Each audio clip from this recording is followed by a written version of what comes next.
So I eventually had my tonsils out from that. So I was getting sick, depression, acne, all that, a lot of emotional disturbance at home. So that started my journey. And then, of course, being an actor, I kept getting, called into the head of the acting department's office. You're not going to get roles if you're gaining weight and all that. So, that was rough. So I started on a journey trying to figure out my health weight, as a teenager, trying all kinds of different diets, some of them very crazy, exercise. I think my mom sent me to a nutritionist, different doctors, but traditional medicine just didn't have any answers. You're just a teenager, you're just gaining weight, get over it. Dermatologist who would just want to put me on antibiotics or something, Accutane, God forbid, you do the best you can with what you know when you know it. So that led me to, and then I tried being a vegetarian. I tried being vegan, raw vegan. I was reading all the books. I was trying. And my health and my weight yo-yoed through the years. That led me to Dave Asprey and Bulletproof and different alternative health, chiropractors, acupuncture, trying it all.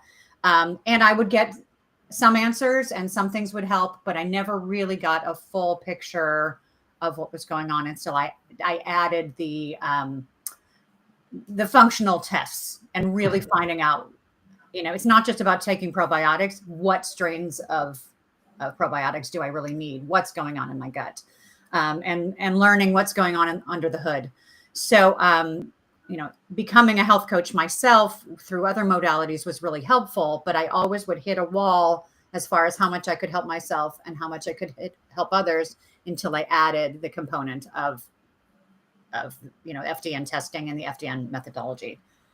Gotcha. I was wondering, because I always am very curious about people's thought processes when they're like dealing with the symptoms and health issues and stuff. Did you ever have a period where like you thought this was normal in the sense of, oh, this is just genetics and I'm, kind of doomed to this? Or did you always have this curiosity and skepticism that maybe I don't need to be dealing with this? No, I definitely, I thought, well, maybe I'm just screwed. Maybe I just got bad genetics and, my brother had really bad acne and maybe that's just, or my mother had weight problems too. So maybe we're just supposed to have big butts, or whatever. But part of me knew that there was something better out there and I didn't have to be exhausted and depressed and fat and broken out. So I was still looking for answers and tried different supplements and tried different things. And, getting rid of carbs, getting rid of sugar, not drinking, getting exercise, getting sunshine. I did eventually come to several of those things on my own just by and being exposed to different experts.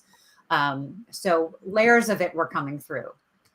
But, traditional medicine just wasn't coming up with the answers. And the other thing was I got really sick of needing a permission slip every time I wanted to find out about my health. Like having to please, can I pay hundreds of dollars and, beg for a test.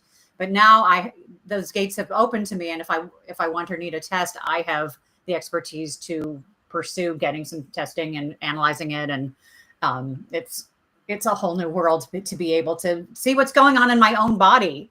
Like it's my body. I should know what's going on. And now I can actually find out and help other people with that. I like that you brought that aspect up because it's something that since I've been in this long enough now, or way too long, it seems like it's like a fraction of my life at this point. I almost take it for granted, and it's not something to be taken for granted because Reed still remembers that mission and he'll say that out loud, especially when you see him in person, he'll bring this up almost always. In his mind, he just cannot register why a human being should not have the privilege and access to their own lab testing, especially if they want to pay for it, right? He gets it. Like, we can't just give away a bunch of stuff for free lab testing wise. That would be amazing if we could. That's probably not practical. But he does not understand, if I'm willing to pay for something, why on earth would I not be able to run this lab and get the results? And I'd have to say, I agree with him and I agree with you. It's kind of ridiculous that we can't have that. So the fact that FDN is something that brings this people like us, average people that have completely separate careers outside of this, the ability to be like, all right, I can get any blood work that I need if I'm willing to pay. I can get the coolest tests in the world that most people have never even heard of. It is a privilege and something that I think is going to just continue to benefit us as we continue to move through life, because things come up, right? I've had things come up like mold exposure, whatever. And the fact that I just can go to a community now and with the snap of my fingers, get some feedback, know exactly what direction to take, that cannot be overstated enough. It's really like one of the coolest things in the world. So yes. I'm sorry, I want to say this really quick because I realized, and we're all good. For those that are watching, thanks for tuning in. Something got messed up on my end with the stream. The reason I didn't restart us is because you guys didn't miss anything. I realized it got messed up when I was just doing my normal spiel with the ads and stuff. So the only thing you missed is the lovely Debra's bio in terms of what's relevant to her. We will have that in the show notes, but you guys got to hear the first answer to the first question. So do not worry at all. And if you're on audio side, you'll have no idea what I'm talking about because I will fix it. So well, how will they know that I'm fabulous if they didn't hear the bio? Okay. Yes, so I didn't want to cut you off there. I wanted to make sure I got that back in. But yeah, it's an amazing thing to have access to these labs and stuff. I do have to ask, and I'm sorry because I get a little nervous in my head when I realized that the stream had gotten messed up, even though we were fine by the time that you answered this. So some of my parts of my brain didn't register this. Did you mention exactly why you had the inclination to actually become a health coach? Because I get that having health issues does that, but there's plenty of people with health issues that'll work with traditional folks, that'll work with natural folks that don't necessarily say, I'm going to add this in myself. So I'm sorry to make you repeat yourself if you did say it, but what made you want to do that? No, so I had, through my journey, I had learned a lot of things. And I had started in the biohacking longevity space. You know, I was kind of an OG biohacker girl 10, 12 years ago. I had a close friend who had been suffering with weight and restless leg and all kinds of issues. And with the things that I knew, just informally coaching, I helped him lose 80 pounds and get off some of his medications and, you know, really make a huge health turnaround. He said, "You're really good at this. You should be a coach." And I'm like, okay. And I'm like, well, one day Dave Asprey's going to have a coaching program and I'm going to do it. And as soon as I found out about that, I was in that very first cohort with Dave.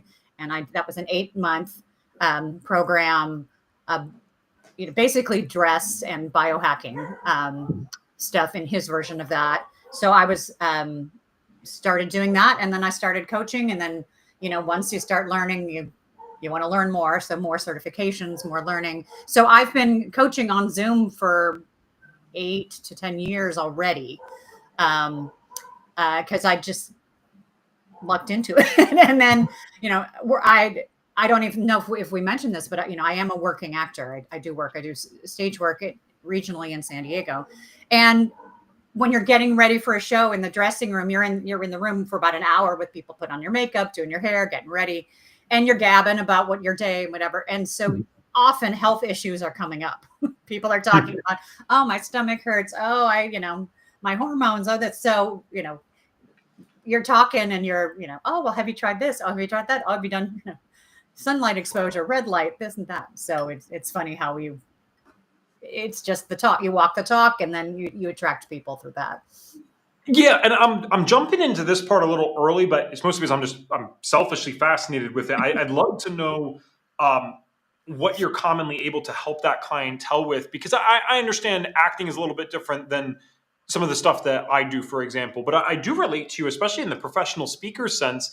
And I almost hate even saying this out loud. I hate putting energy into it, but I'd not be being authentic if I didn't say it. So when I was speaking for a nonprofit at one point, Deborah, which I still worked for FDN at the time doing the podcast, this was only a few years ago. There was times I was able to do 5 or 6 speeches in a day. So you just have these health classes with kids. You're doing the same speech for 40 minutes. You get 5 minutes of Q&A. Bam, the next kid's coming in 3 minutes, and it's that. Now, I'm not saying that those weren't long days already and weren't tiring, but I really could do it. And as long as I got enough sleep, I was fine.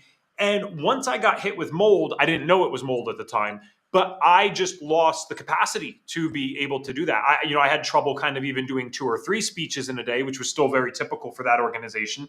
And if I look at it now, I'm much better off than I was before. And I'm probably underplaying the amount of work I do for FDN and my other business now. So I'm sure if I wasn't doing as much there, the speaking would be easier. But I don't even know that I could walk back in today and do 5 or 6 speeches. So all of this is to say, people do not realize, I think, sometimes how much energy is involved in being in front of a crowd. And I'm not saying that this is like, people might say, well, oh, come on, like that's not like construction work or something. No, I get that. That's a physically demanding job. And by the way, depending on the type of acting you're doing, it can be physically demanding as well.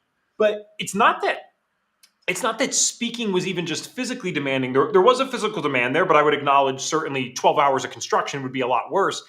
There is a mental and emotional taxation that comes from how you're looking in front of the people, not screwing up your words, getting everything right. It is exhausting and draining. So I'm guessing that these people are actually particularly interested in their health, because even one major health issue, this could throw off the whole career, correct? Absolutely. With actors and public speakers, you are giving energy, you're giving yourself to the audience. And it requires physical stamina, emotional stamina, mental stamina, for sure.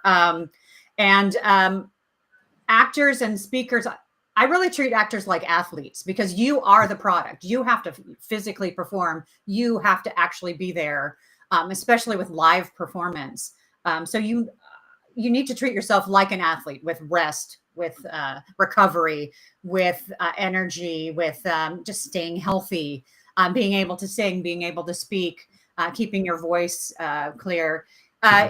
It's emotionally taxing. I mean, depending on what you're doing, if I do a lot of musicals, you're singing, acting, dancing, changing our clothes really fast. And there's not a lot of acting that is a boring day. It's always the most, you're always performing the biggest day of your life, right? The day you die, the day you fall in love, the day, it has to be significant. So it's big emotions. And, as we talk about a lot, our nervous system doesn't know the difference between something that really happens and something that you're pretending happens. So it's the emotional hit that actors take on their nervous systems by, crying or pretending someone died or whatever. I mean, there's that aspect.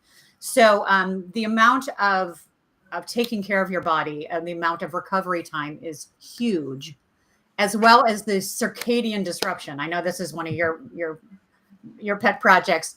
Working at night under artificial light, working late, sometimes having to eat in a show. You're pretending it's dinner time. It can really screw you up. So I spend a lot of time with working on circadian disruption, with light exposure, with getting enough sleep, really working on nervous system regulation. Yeah, these are real things. And so I think it's to treat yourself like an athlete would. Like an athlete works really hard, they train really hard, but they have to recover just as hard. So that's especially important. It's just so validating to hear you say that. I think, because I have thought about what I'm about to say before, but I think you kind of just put the nail in it, where I'm like, all right, maybe that's what it was, Ev. So remember, I just mentioned, obviously I'm a lot better from the mold now. I'm significantly better off than I was 2 years ago, but I still don't feel sometimes like I'd be able to go back in and do 5 or 6 speeches in a day for a long period of time. Like maybe I could do that one time, but then it's going to be really exhausting. And I think something else happened during this time of my life that was not just mold. And you're going to laugh at this, but I actually became a half decent speaker. And the reason that that's relevant is because, remember, all my speeches were about mental health issues. I mean, I'm literally talking about some of the worst periods of my life. So as I became a better speaker, one of the ways that I got better was actually expressing the emotion. I was bringing the kids on an emotional journey with me 5 or 6 times a day. So whereas like when I first started out, I wouldn't say talk at them. It wasn't intentional, but it was more like factual. Like, all right, hey, this is a panic attack. This is what you can do for it. Versus the other ones might be like, I felt my chest tightening up and my throat felt like it was going to close. So I'm feeling those things to express it properly to the audience. And to your point, I'm guessing not only is that just more exhausting in general, but you just said your nervous system doesn't know the difference. I think that's where you just hit the nail on the head for me. So thanks for the coaching session. I appreciate it. Hey, that's what I do. That's what I do. But that, like you said, that makes you such a more engaging speaker when you have the emotional connection. I mean, it depends who you have to read the room. See, if you're talking to a bunch of practitioners, you're going to present much differently. But if you're talking to potential clients or students or something, you want to capture them emotionally. You want to connect with them. You want them to say, "Oh yeah, that's how I feel," and he sees me, he hears me. So yeah, I'm sure you're much more engaging speaker by painting that picture and really having them feel something, and it requires more of you. Yeah, such a great point. I remember the other nonprofit speakers. I didn't get it when I was there because they would complain and they're like, "Oh, we can only do 1 or 2 in a day." I'm like, "Oh, you guys are crazy. I have super energy, baby." But yeah, yes, I'm a little bit of a nutty person, no doubt. But I think what was happening is they were actually being probably more effective than me at the time. So that's a great learning thing there. Now, with that said, since you are working with these types of individuals, I love that you said that you treat it like an athlete because you are the product. We got to do everything that we can. So I'm sure much of your advice is useful for just high performers in general. And by the way, if you guys did click on this because you have a relevant career, I'd love to see the specific questions you have for Debra today. I'm asking a little bit earlier than I normally would, but this is a unique podcast today, so please feel free to throw it in the chat. But with that said, are there a few, you listed off a bunch of things, are there a few core things or even 2 core things that if you could have every actor or speaker or presenter do this, you're like, all right, I think they'd be so much better off? Are there a top 2 things that you like? Yeah. Well, it's funny that you mentioned, that some of this stuff is common. Some of the advice is for humans, not just actors. It's funny. I've written books for actors specifically on health. I wrote The Resilient Actor, and yes. I have a joke with a friend that we could just cut and paste and just call it The Resilient Real Estate Agent, The Resilient FDN, The Resilient whatever, because some of it is basic dress principles that work for everyone, and then some of it is mindset and things that are specific for actors. Sleep is one of the most important things to get right for everyone, but and very challenging when you're working till 10, 11. If you're working on a film, if you're a film actor and you're doing night shoots, it's really difficult. You get home at 6 a.m., you're living the vampire life. But prioritizing sleep is probably the most important things. Our mitochondria have to restore themselves. And when do they do that? In sleep. Detox, all the repair that we do is during sleep. So doing your best to sleep. I have clients go through their calendar and actually map out when they're going to sleep. And that is a non-negotiable. And if it means taking naps, you take naps. And if it means every day from 1 to 3, you block out everything else, and that is your nap time. If that's the best you can do, that's the best you can do. For rehearsals, for being in production, for whatever, or going to your trailer and finding those times to rest, because the rest and recovery is essential. Staying hydrated, again, taking the electrolytes. It sounds so simple and easy, but it's easy to not do. It's really hard to sing. It's really hard to speak. It's really hard to do all these things if you don't have hydration. So I'm going to take a sip of water to practice what I preach. The other thing is, having an identity, a lot of the mindset stuff. And, when you're an entrepreneur, whether you're an FDN or an actor and you're looking for work all the time, it's really easy to take it personally when you don't get a gig, when you don't get a client, when you don't. So there's a lot of mindset work and knowing that you're enough, and it's not just about the outside validation. And it's not a rejection. If they don't pick you for this one or you don't sign that client, that doesn't mean you're a bad FDN or a bad person. It just doesn't work with the puzzle. So there's a lot of mental and emotional work to be done to be enough and to have an identity outside of acting, outside of speaking, outside of being an FDN, being a full and complete, wonderful person without it. So it's not your everything. Those are a few of my basics.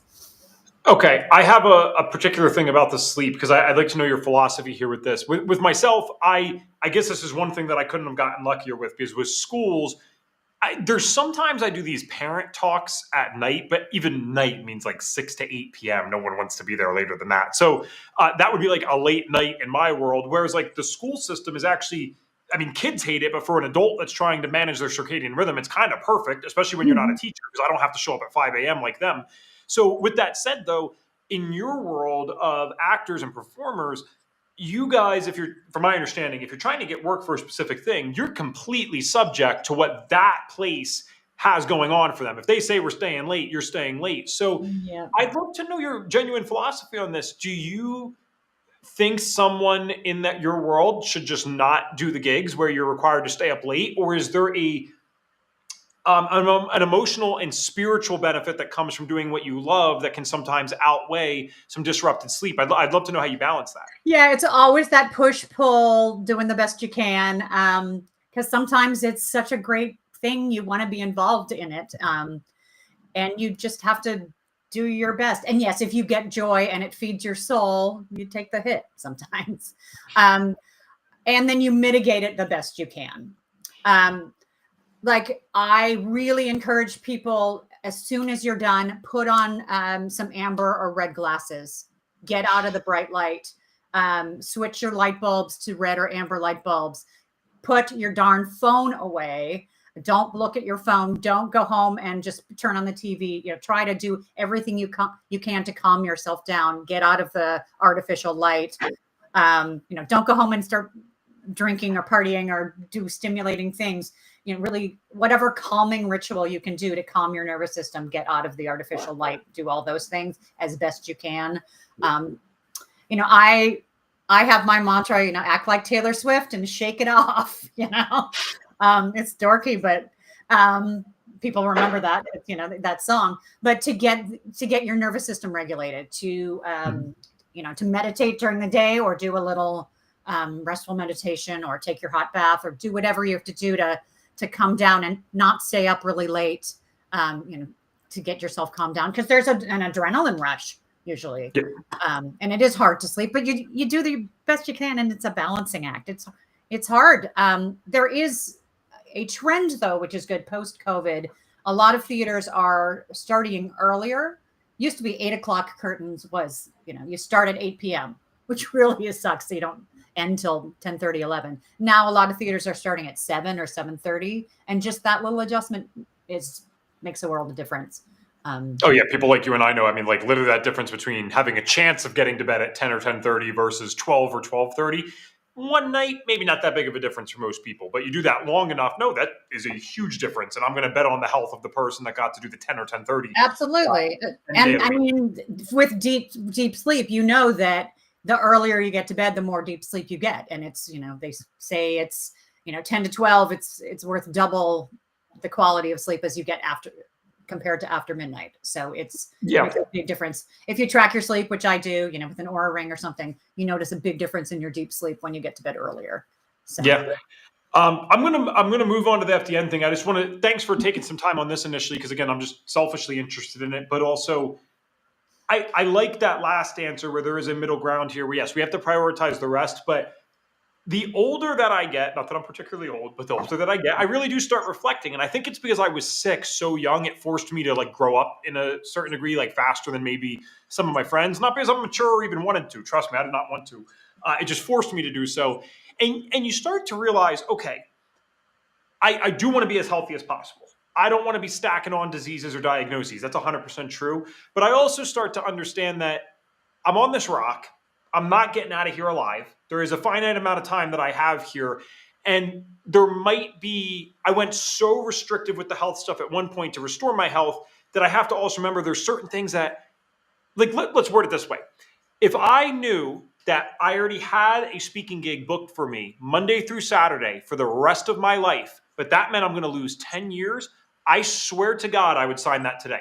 Right? Because I enjoy it that much, because I know that that's what I love. Now, do I want a chronic disease in 2 years because of it? No. And so those trade-offs aren't as simple. But if you could just tell me, yeah, you're going to lose 10 on the back end, but you get to do what you love in a healthy way for the next, however many years, I'd sign that any day of the week. So I think people need to remember that, like, being disciplined with the health things is important sometimes, but if it's at the expense of doing everything that you love, well, that's not really living anyway. That's surviving. So I think we need some more balance. And I'm becoming, you guys on the podcast that listen regularly or have listened for the last several years, you get to see this. Hopefully it's an evolution. I call it an evolution of Ev, because I never would have said this stuff 4 years ago. And now I'm really starting to realize, okay, it's not all about how disciplined can I be with the health. It's a balance in life, truly. And knowing that some things are just worth maybe getting a little stressed out for, but then we got to account for these other stressors in our life. Plus, don't discount the longevity benefits of community, being with people you enjoy, doing work that feeds your soul, fulfilling your mission. So you probably get some of those 10 years back, really feeding your soul. And I make sure that it's clear that I'm not discounting that the rest, the things that you can control, your food, your water, your air filtration, all those things, that make sure those are super clean in the areas that you can control. I mean, I bring my water to the set. I bring my meals to the set. I don't usually eat what everybody else is eating. There's usually a bunch of, snacks and free, crap food, which I'm going to say, no, thank you. I bring my gluten-free, dairy-free, healthy things that fit with my food sensitivities and make my body feel good and give me the most energy. And I'm telling my clients to do the same. It's more work. You have to plan ahead, but it does make the difference. And in the places where you can control that, to do it. But, community and doing what you love is not a small thing. Absolutely. And then Deborah T said, eustress is also a thing. Yeah. So for those not in the FDN course or maybe not familiar with the word, eustress, it's like one of the first things you hear in the FDN course. And it's like, oh, that makes sense. So eustress it's an otherwise good stress. It's like, if I go work out for an hour today and strength train, that is by definition a stress on my body. For most people, it's a eustress, because if we get enough rest and eat enough food, we're going to come back a little bit stronger than we were last time. And over time, we get better. But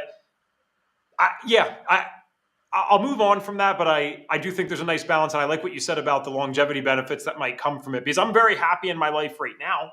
Don't get me wrong. I like living at like a 7 out of 10. I think that's a good balance to be, but I would say the happiest I've ever been was when my week was filled with 20 or 25 of those gigs. As unsustainable and crazy as that might have been, that every single moment of every single day is just focused around that passion and that mission. That's living, man. That's not just surviving. That is living frickin' life. So, all right. I want to go back to what I would normally have gotten into earlier in the podcast. I'd like to talk about some of the FDN stuff, because what's really cool about you, Deborah, is not just your background, your professional background is very unique and cool, but you've actually done a lot of other health coach stuff, like you said. You've educated yourself for years. So when you went through FDN, and you can always, please, even though we're on a live podcast, please always be honest about your feedback. I'd love to know, did you still feel at this stage in the game for you that FDN was a genuinely unique experience where you're learning new stuff? Yes and no.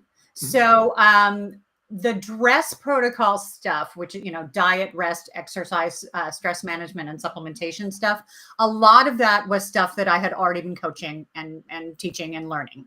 Sure. Because a lot of it's just good, solid health, what to eat, drink clean water, get rid of all the toxic exposures. So that stuff I was familiar with, but all of the lab testing stuff, a lot of that was new to me. I mean, I had seen GI maps, I'd seen a lot of these tests, but learning how to interpret them and put all the puzzle pieces together, that was new. And that's what I came for. Because before I came to FDN, I was giving more general health advice.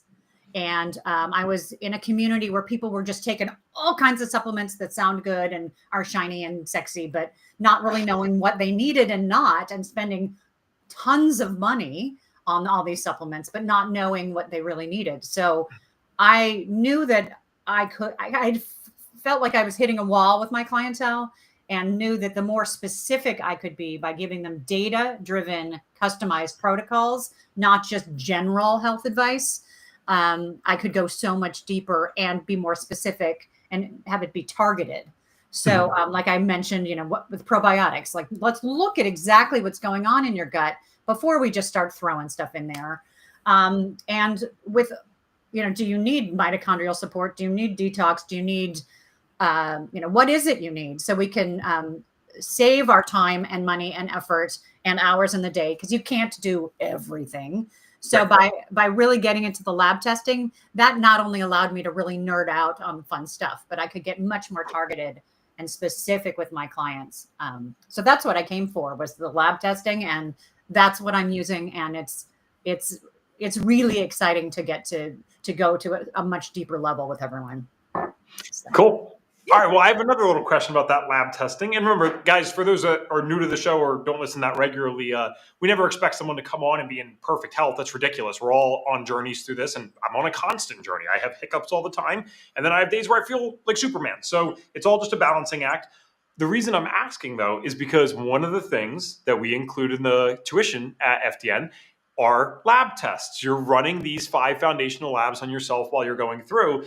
And you had already been in this space for a while, so I could be wrong, but I'm wondering, was there anything that was, noteworthy or of surprise to you when you ran these labs? Like, did you have stuff to still work on yourself?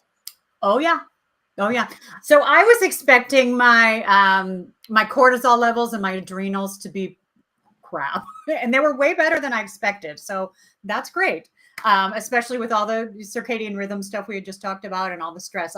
So I was pleasantly surprised that my cortisol pattern was not as depleted as I was expecting, but my GI map was a little more colorful in the red than I had. A lot more critters having a party than I was expecting. So, but I was glad to know that that there was a reason why I still wasn't feeling my best.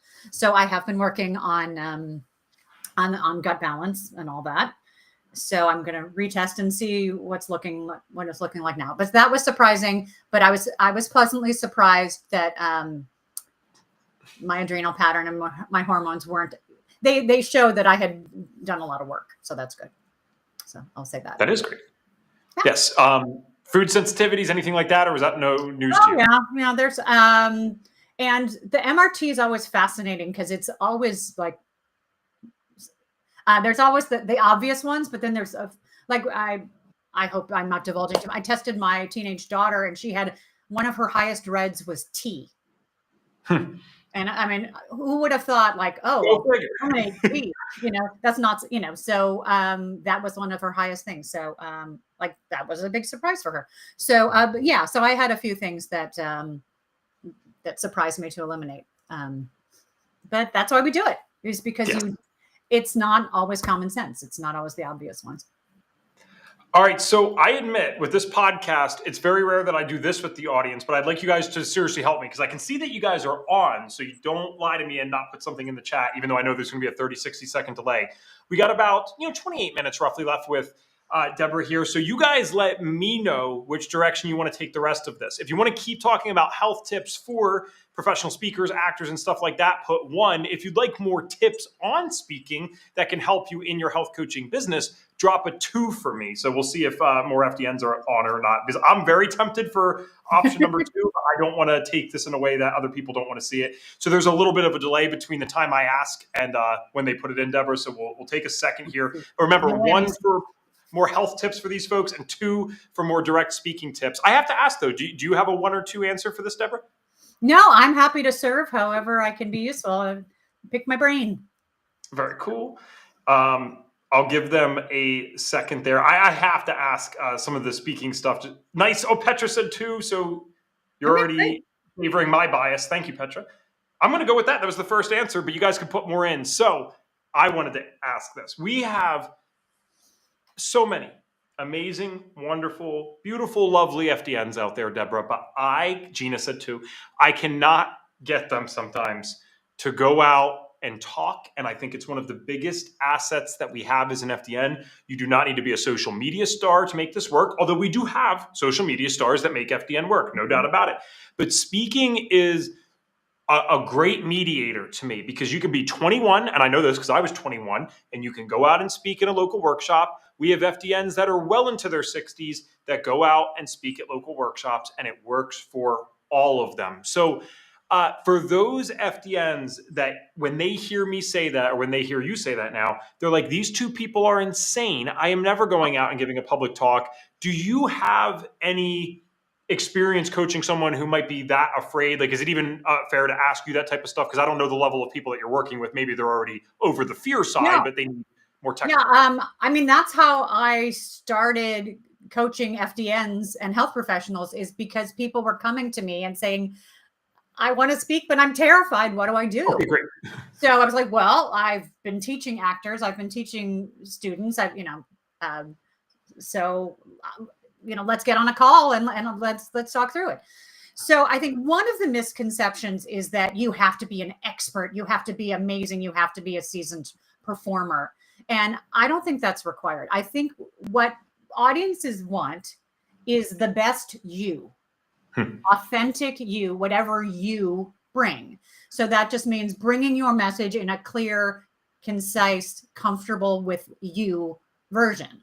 And different people attract different audiences. There's all kinds of different clients. You don't have to be Tony Robbins or whatever. Like, it doesn't, you just have to be yourself. So what I help people do is figure out what is your message. What do you bring to the table? What is your health story, which, you're asking people all the time, and to be able to do a long and a short version of your personal health journey and what brought you to all this. And it's not about the technical expertise, even though you do have that, but that's not what audiences want. They want to hear your story, and they want to just have you be the best you. And, obviously if you're speaking to a room of clinicians, you're going to be more technical and you're probably drier and, but if you're talking to a room full of humans who have already come there to hear you, they already have some buy-in. They just want a person who's comfortable in their own skin, telling their own story. And who's a better expert on your own story than you, right? Yes. So, I mean, that's what it is. So I help people just, we talk about pacing. We talk about the physical presentation. We talk about being heard. We talk a little bit about the technology you need and microphones and all that. But we talk about mindset. So there's basic skills of the technical speaking. Make sure you're speaking slowly enough that people can understand you, but not so slowly that you're boring. Making sure that you have vocal variety and you're not just talking in monotone like you're a robot or AI or something. So those kind of things, eye contact, posture, vocal tone. We talk about some of that stuff, but even then you don't have to be trained. It's really just comfort and being willing to do it. And you're allowed to be afraid. Everybody's afraid. Even I say, I'm still nervous getting up and telling my story, but that's part of the being an authentic human is, if you're nervous, you're afraid, you're whatever, but you just have to be the best you. For the record, for audio audience, it was all twos, which is kind of fascinating. So if you guys, Gina she said, I want to speak like Detective Ev. Thanks, Gina. I appreciate it. Very sweet. Me too. Detective Ev's a little crazy though, so be careful what you wish for. Some of that comes with some consequences. But if you guys have any specific questions, feel free to throw them in. What I wanted to ask next, though, and I don't mean to pry into this too deep. I know I've been asked this, and quite frankly, Deborah, this is why I'm so glad. It's a little premature, but Deborah actually is in the beginning stages of working on an advanced course for us at FDN. This is not out yet. It's not out next month, so there's nothing to buy or anything right now. But she's going to be helping with this, and I'm not asking you to give away all the sauce, but when people have asked me before, how do you gain confidence with it? Because you've probably heard me talk about this. I truly was terrified of public speaking. I'm not lying about that. I threw up 20 minutes after a speech when I was in 6th grade because I was still that physically upset. I dropped out of it twice in my community college. And remember, I only went to community college for a semester and a half, and I managed to drop out of the class twice. So I get what it's like to be afraid, but the way that I eventually got over it, I don't think is necessarily great advice.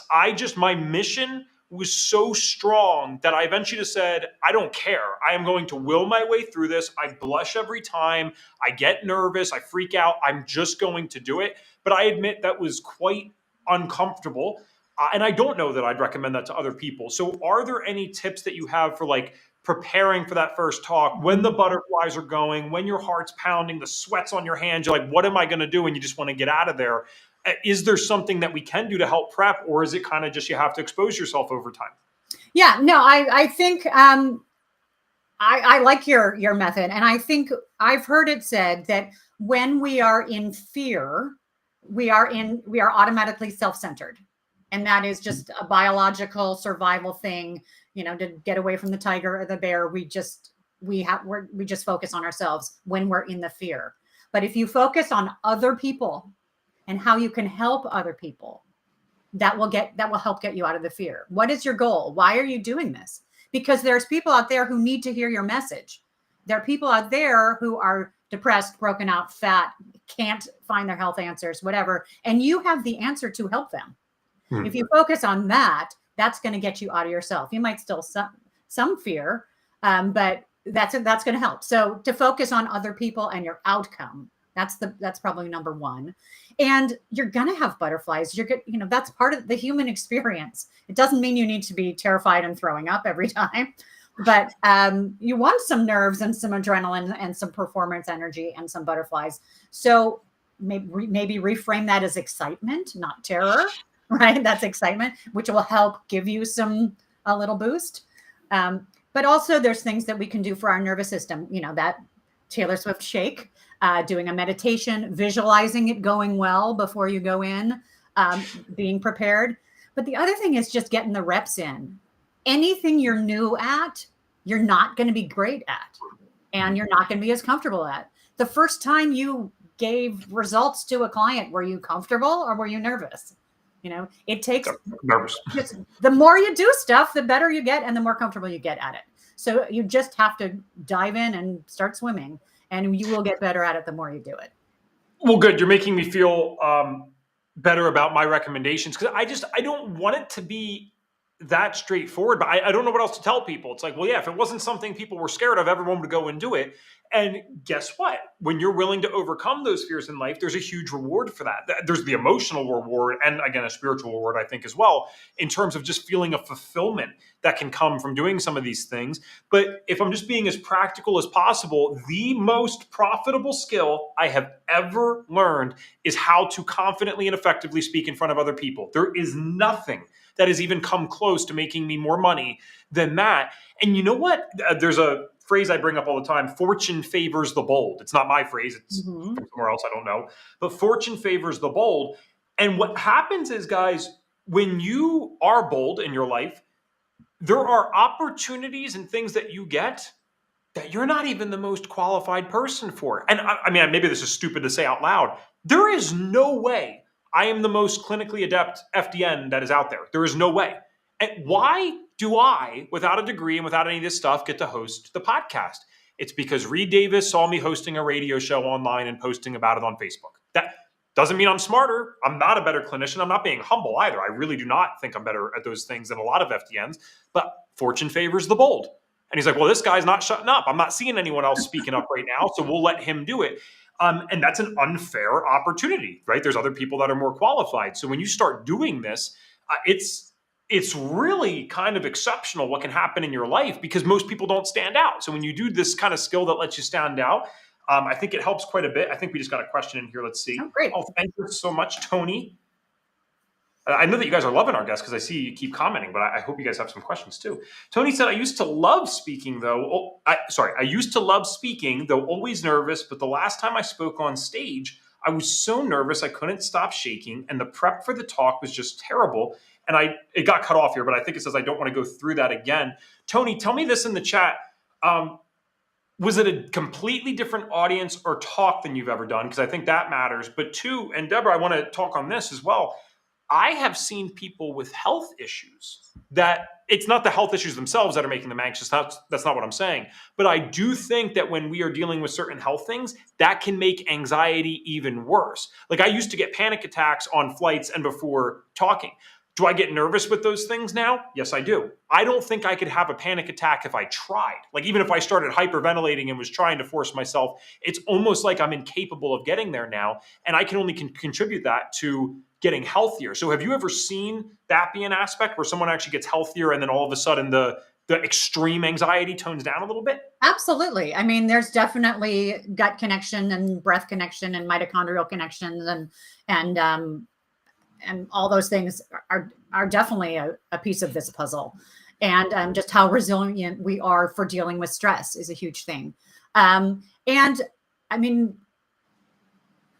Tony, I don't know if you have any kind of routine when you are speaking, and hopefully you'll go back to it because we'd love to hear your voice. Physically shaking, doing some stretching, getting in your body, doing some breath work, talking to another human, doing some sensory exercises. If someone's stressed, like, what do you see in the room that's pink? Let's get you present. Let's get you back into your body. And, it's a normal survival skill to be nervous about speaking in public. We don't want to get kicked out of the tribe. That's normal. We get it. But what can you do to calm yourself down? Do you have a friend who can come with you and just, get you back into the present? And just speak to you. Focus on the people you're talking to. Really do the mindset work.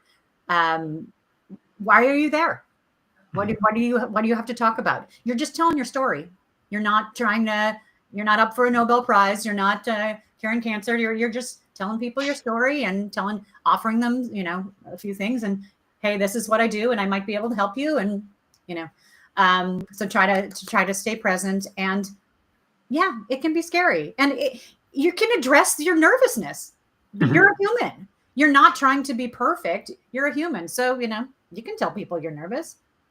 Okay. You just hit the nail. Oh my gosh. Thank you for saying this, because, and I feel like you're very real, which I appreciate. Like, you're not sugarcoating the stuff, but like, yes, you can say that. Is that going to be the most professional thing that you've ever done? No, it is not. But it is real. And again, it depends on what you're trying to do. Are you trying to be a professional actor like Debra, or are you trying to share a story that's going to help people? No one gives a crud if you're nervous for the latter, right? No one wants to see an actor that can't even do their lines and is like stuttering the whole time because they're so nervous. That wouldn't work in that world, and you need to be realistic about that. But for what we're trying to do, I don't think it's inappropriate to say the nerves part out loud at all. I actually think it's very relatable. We when I was starting the nonprofit speaking, Debra, the place requires you to go watch a couple of the talks, right? So you have to go to a school where another one of their speakers is at to see if you want to do this. They give you like, hey, kids are going to say stuff. Kids are going to be crazy, whatever. And I've shared this story before, but so I'll keep it short. I remember the guy that I was speaking. It's funny that you brought up Tony Robbins, because that was exactly who went through my head. I'm like, I thought it was going to be a Tony Robbins level speech. I had never even met this guy. And now I'm going and seeing him speak on stage in front of maybe 400 eighth graders.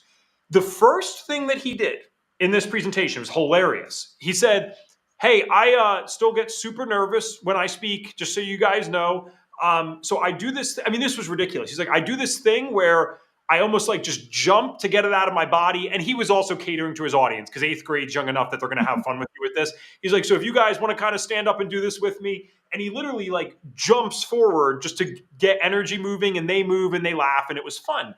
But even more interesting to me is not only did he address the nerves, I hate that this is where my mind went, but I don't want to be inauthentic. When I listened to that speech and when he got done, the first thing I thought is, I'm like, oh, wow, I can do this. Because I thought it was not a great speech. But I got humbled by that, because my first speech, when I finally gave it, I had like 3 or 4 kids come up in the same size audience. When he did that, I am not exaggerating, there must have been 40 kids that came up to talk to him afterwards. And I was driving home after my first talk. So these were like 2 months apart. I'm driving 2 hours away. And I'm like, what am I missing? How did he get 40 kids to come up? And I just did what I did, and I only got 3. What did I do wrong? And I said, oh, he was relatable, right? Those kids get that they'd be nervous. Those kids wouldn't give a perfect speech up there. He is giving a speech for them. I'm trying to give this top tier performance that, impresses the teachers and stuff, but that's not who I'm there for. And so I am not just saying that you have a good point to make people feel good. I have seen in action what can happen when someone is just authentically themselves, even if it's not perfectly technical. What happens when they address the nerves? They actually got better results than I did. Mm-hmm. And it's like, not everyone's going to date a supermodel, right? Yes. So if you're too glossy and too perfect and whatever, half your audience might just be like, no, I don't resonate with that person. Such a good point. Not even gonna try. Be you, be real, and your people, just trust your people will find you if you put yourself out there. Mm-hmm. I could speak to you all day about this. And guys, don't worry. We will absolutely have Debra on for a part 2 when her advanced course is going to be coming out. I'm genuinely excited to take it, because some of these things, was just passion and throwing myself in there and doing it enough that you pick up some things on your own. But I always can benefit from more like technical lessons or someone like you. I think there's so much overlap between what we do. I'm excited to learn. So let's finish up with the health stuff here and obviously where people can find you because we're already at 50 minutes. So just to be clear, who you work with now, you like working with these professionals that are in this acting space, possibly speakers and stuff, and you help them with the health side, right? Am I missing anything there? No, I mean, I work with regular people too, but my really, my community is, the people that I'm surrounded by are the actors and the public speakers and helping. And that's my experience. That's my story, is going from burnt out and sick and not being able to help myself. So now that's the people I want to serve, is the actors and public speakers. And then through being in the FDN community, people are coming to me asking for the public speaking help. So I've started coaching and helping and teaching, doing that because I see there is that need and desire. So yeah, that's who I'm loving to helping. You're going to change our whole community with that, my friend. We have so many people here that have these gifts, talents, amazing intellect, but if you don't share it with the world, no one can receive those gifts, guys. So I really am that passionate about this, about people getting their voice and finding it. You do not have to be the best speaker in the world, but you got to speak. You got to go out there and share stuff, in my opinion. So amazing. Where can people find you if they'd like to work with you? So DebraWangerCoach.com is where you learn about me as a coach, of all things. And then DebraWanger.com if you want to learn about me as an actor. My book, The Resilient Actor, and the Resilient Actor Workbook and Planner is available on Amazon and Audible if you want to hear me read it. I did my own audiobook. I am on Instagram as Debra Diva. Yeah. There's a story, but there's a story about that. Who started that one. And then Debra Wanger on Facebook. And if you just Google Debra actor San Diego, all kinds of stuff come up. So I'm around. So yeah, that's how you find me, as an FDN, as a health coach, as an actor, and as a human. And if you will be at Hicks on October 9th through 11th, you can get to meet the great Debra in person. She'll be doing autographs. I just made that up. She didn't. Hey, I will. I'll autograph it. Buy my book. I'd be happy to autograph it. Yeah. Nice. She will be there. Looking forward to getting to meet you. And I don't know if you've made it ever through a full podcast with Ev, but we have a signature question on the show, and this is what we'll finish with today. This doesn't have to just be for actors or singers or professionals. This can be about anyone.